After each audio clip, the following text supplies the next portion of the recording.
The phenomenon of American pickers did not happen overnight. It was forged from deep personal bonds and a shared passion for history that dates back to the early 2000s, long before Wolfe and Frank Fritz ever brought their cross-country antique hunting trips to television. Their operation expanded significantly after Mike crossed paths with Danielle Colby at an Iowa yard sale, creating a lifelong friendship that eventually anchored their business, antique archaeology, with Danielle managing the chaotic logistics behind the scenes while the men scouted the road. When the show debuted in 2010, it became an instant household sensation, but the sudden glare of fame and the grueling demands of an ongoing filming schedule quickly exposed hidden fractures. Frank grew increasingly frustrated with network producers, feeling that the raw spontaneity of their picking trips was being systematically sacrificed for manufactured television drama, leaving Mike caught in a painful position between his loyalty to his old friend and his professional obligations to a multi-million-dollar franchise. Unbeknownst to the millions of viewers tuning in each week, Frank was also privately fighting a grueling war against Crohn's disease and severe back issues,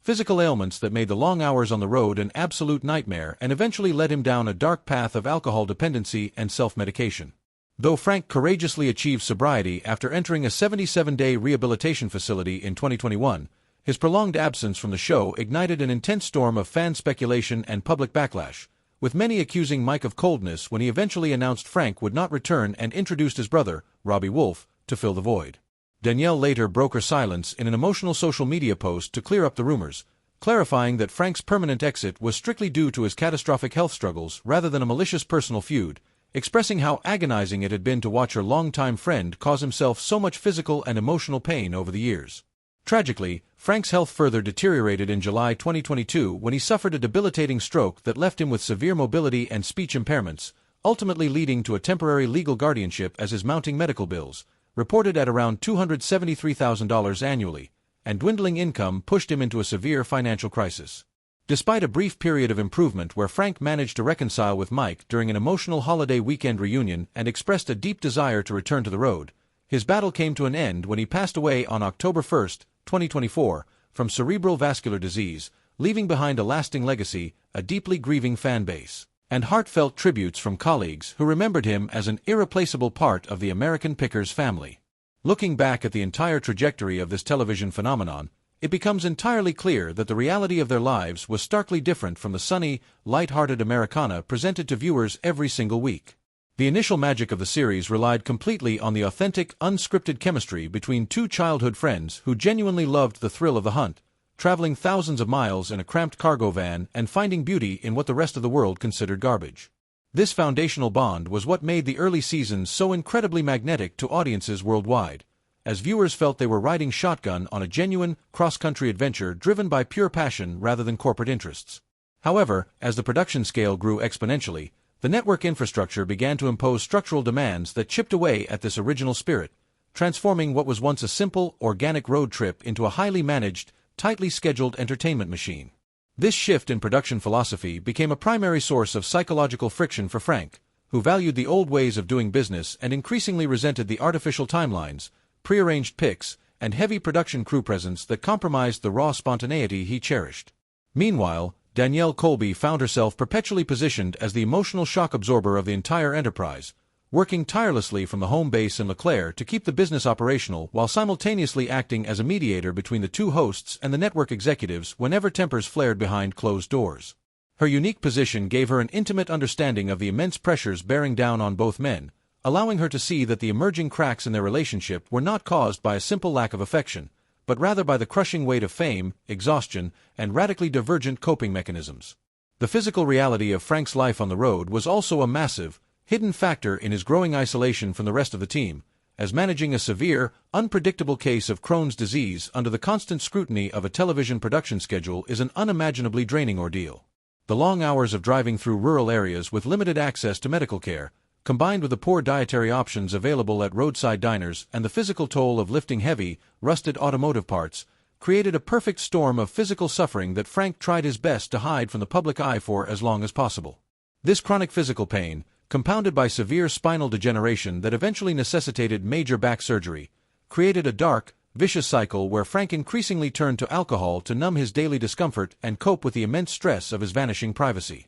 The intersection of these severe health crises and the escalating corporate pressures of the show eventually led to a breaking point, resulting in Frank's sudden disappearance from the episodes, which the network initially tried to downplay with vague public statements about personal leave and recovery time. This lack of transparency from the network created a massive information vacuum that was quickly filled by rampant internet speculation, wild tabloid rumors, and aggressive fan theories that painted Mike Wolfe as a ruthless villain who had actively betrayed his lifelong partner for personal gain and family nepotism. When Mike later confirmed Frank's permanent departure and brought his brother Robbie into the co-hosting role, the public backlash reached a fever pitch, with thousands of loyal viewers organizing online boycotts and accusing the production of destroying the soul of the show. It was during this intense period of public hostility that Danielle felt compelled to post her now-famous, emotional message on social media, breaking her long silence to fiercely defend Mike against a wave of hatred and to provide a deeply necessary, unfiltered reality check regarding Frank's true situation. In her statement, she did not mince words about the profound sadness of the situation, explaining to fans that she had spent years watching Frank inflict incredible amounts of pain upon his own body and mind, and that his absence was entirely the result of a catastrophic health collapse rather than an artificial backyard feud. Danielle explicitly stated that her loyalty lay firmly with Mike, whom she viewed as a protective big brother and a dedicated professional who had spent years quietly carrying the weight of the show on his shoulders while trying to protect his friend's private dignity behind the scenes. This emotional intervention provided some much-needed clarity to the fanbase, but it could not stop the tragic, downward trajectory of Frank's personal life as he faced the harsh realities of life after reality television stardom. Stripped of his primary income from the show and facing an avalanche of medical expenses due to his ongoing treatments, surgeries, and specialized care requirements, Frank rapidly fell into a devastating financial crisis that shocked those who assumed his television fame guaranteed lifelong wealth. The situation grew exponentially worse in the summer of 2022 when Frank suffered a catastrophic stroke at his home, an event that left him physically incapacitated, severely impaired his ability to speak, and forced his close inner circle to petition the courts for a temporary legal guardianship to manage his basic daily needs. The public disclosure of his guardianship documents painted a deeply tragic picture of a former television star who could no longer independently feed, clothe, or shelter himself, with his annual medical bills completely draining his remaining investments and asset reserves. Despite the immense grimness of his physical and financial circumstances, the final chapters of Frank's life contained powerful moments of grace and closure, highlighted by a quiet, deeply emotional reunion with Mike Wolfe over a Memorial Day weekend, where the two old friends finally managed to put aside years of miscommunication, corporate stress, and public gossip to reconcile their personal bond. Frank even expressed a brave, optimistic desire to eventually return to the antique business and the open road that he loved so much, showing glimpses of the resilient, stubborn spirit that had made him a fan favorite for over a decade. However, his body could not sustain the fight forever, and on October 1, 2024, his journey came to a peaceful end when he passed away surrounded by loved ones, leaving the entire reality television industry and millions of dedicated fans in a state of profound mourning. The legacy Frank Fritz left behind is one of genuine authenticity. He was a man who never quite fit into the polished, manufactured mold of modern entertainment, choosing instead to remain a real, flawed, and deeply passionate collector until the very end. For Danielle Colby and Mike Wolfe, his passing marked the definitive, heartbreaking end of an era, a stark reminder of the immense human cost that often hides just beneath the surface of global television success, and a testament to the enduring complexity of the friendships that built an antique empire.